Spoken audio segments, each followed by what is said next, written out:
오늘의 말씀 사사기 9장 46절부터 57절 말씀. 하나님 아버지, 목요일 아침 이 시간도 주님의 은혜를 함함으로 주님 앞에 나갑니다. 이 시간에도 우리 모두에게 말씀을 통해 하나님의 음성을 들려주옵소서. 예수님의 이름으로 기도합니다. 아멘. 할렐루야. 성기 성도 여러분, 오늘도 하나님의 은혜와 평강이 가득한 하루가 되시길 축복합니다. 오늘 우리에게 주시는 하나님의 말씀은 사사기 9장 46절에서 57절 말씀입니다. 가끔 인생에서 코미디 같은 일들이 일어납니다.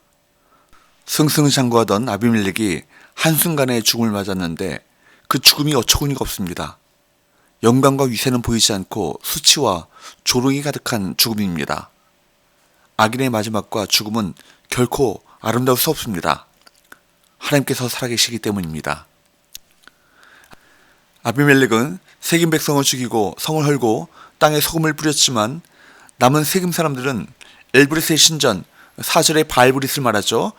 벨브릿의 신전으로 들어가 농성을 계속합니다. 46절, 세겜 망대의 모든 사람들이 이를 듣고 엘브릿 신전에 보르러 들어갔더니 그 신전은 아비멜렉의 탐욕이 시작된 곳이었습니다. 세겜 사람들은 그 신전에서는 아비멜렉의 칼을 피할 수 있을 것이라 생각했습니다. 아비멜렉은 최소한 그 신전은 존중하리라 기대한 것으로 보입니다. 하지만 아비멜렉의 신은 자신의 배, 탐욕이었습니다. 그는 그 누구도 그 무엇도 자신의 탐욕 위에 두지 않는 사람이었으므로 세겜 사람들의 기대는 지푸라기 같은 헛된 기대였습니다.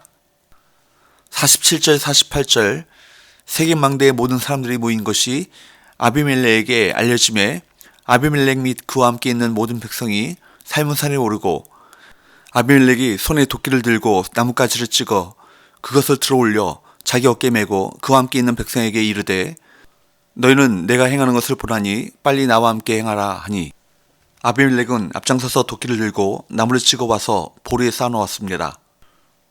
솔선수범하는 모습처럼 보이지만 그가 앞장서 행동한 진짜 이유는 따로 있습니다.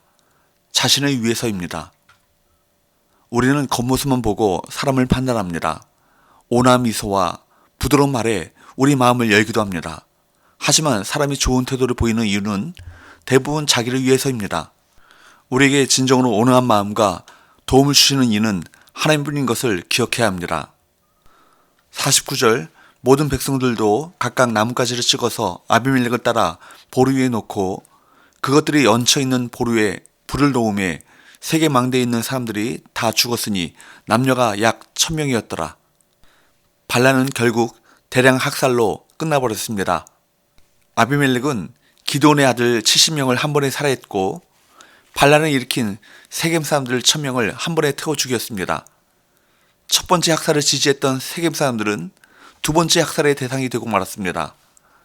아비멜렉은 자기 이익을 위해서라면 어느 누구든 가차없이 학살하는 폭군일 뿐이었습니다. 악을 즐거워한다면 그 악은 결국 자신을 불태워버릴 것입니다. 아비멜렉은 자신의 권력을 더 확고히 하려고 합니다. 50절에서 52절, 아비멜렉이 데베스에 가서 데베스에 맞서 진치고 그것을 점령하였더니 성읍 중에 견고한 망대가 있으므로 그 성읍 백성의 남녀가 모두 그리로 도망하여 들어가서 문을 잠그고 망대 꼭대기에 올라간지라. 아비멜렉이 망대 앞에 이르러 공격하며 망대 문에 가까이 나가서 그것을 불사르려 하더니 그가 데베스까지 공격한 이유를 정확히 알 수는 없지만 자신에게 조금이라도 반대하는 세력을 철저히 짓밟으려는 목적으로 추정할 수 있습니다. 그의 탐욕도 변하지 않았고 탐욕을 이루는 방식도 변하지 않았습니다. 처음부터 그는 피 흘림에 한치의 망설임도 없었습니다.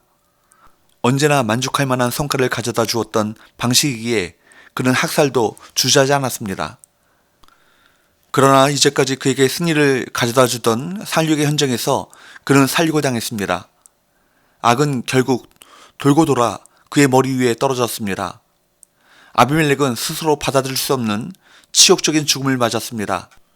52절에서 54절, 아비멜렉이 망대 앞에 이르러 공격하며 망대 문에 가까이 나가서 그것을 불사르려 하더니 한 여인이 맷돌 윗짝을 아비멜렉의 머리 위에 내려던져 그의 두개골을 깨뜨리니 아비멜렉이 자기의 무기를 든 청년을 급히 불러 그에게 이르되 너는 칼을 빼어 나를 죽이라. 사람들이 나를 가리켜 이르기를 여자가 그를 죽였다 할까 하노라 하니 그 청년이 그를 찌르매 그가 죽은지라. 아비멜렉은 한 여인이 던진 맷돌에 머리가 깨져 죽게 되었던 것입니다. 그는 죽음 자체보다 명예가 실추되는 것을 더 견디지 못했습니다. 그의 비참한 죽음은 하나님이 악인을 어떻게 심판하신지를 잘 보여줍니다. 악인이 강성하고 흥황할 수 있습니다. 권력과 계략을 이용해 군림할 수 있습니다. 하지만 그들의 마지막은 결코 아름다울 수 없습니다. 살아계셔서 세상을 주관하시는 하나님이 악을 싫어하시는 공의의 하나님이시기 때문입니다. 55절에서 보듯이 아비멜렉이 죽자 그의 권세 역시 바람처럼 사라졌습니다. 그를 따르던 군대는 모두 흩어져 버렸습니다. 56절, 57절을 보면 사사기는 이 모든 것이 하나님께서 아비멜렉과 세겜 사람들의 악행에 보응하신 것이라고 설명합니다. 요담의 저주대로 아비멜렉과 세겜 사람들에게서 나오는 불이 서로를 태워버리는 것으로 끝났습니다. 사실 인간의 눈으로 보면 아비멜렉은 강한 힘을 가진 자요, 요담은 산 꼭대기에서 저주를 퍼붓기만 하고 도망간 나약한 자입니다. 하지만 하나님께서는 아비멜렉이 아니라 요담의 편이 되어주셨습니다. 이처럼 하나님의 사람들은 세상의 관점에서 볼 때 약하고 평범해 보이나 그 누구보다 강력한 하나님의 권세를 가진 가장 가치 있는 인생을 사는 사람들임을 확신해야 할 것입니다. 세상에서 아무리 높은 지위와 큰 영향력을 가졌다 해도 하나님의 손에 붙들려 선하고 가치 있는 일에 쓰임받지 못한다면 결국 헛된 인생일 뿐임을 깨달아야 합니다. 무엇보다 중요한 것은 사람들에게 인정받는 것이 아니라 하나님과 친밀한 관계를 맺는 것입니다.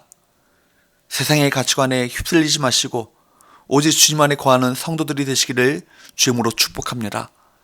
기도합시다.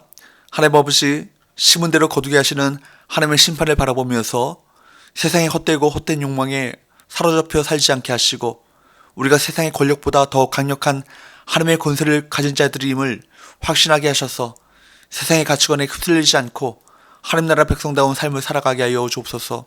예수님의 거룩하신 이름으로 기도합나이다. 아멘.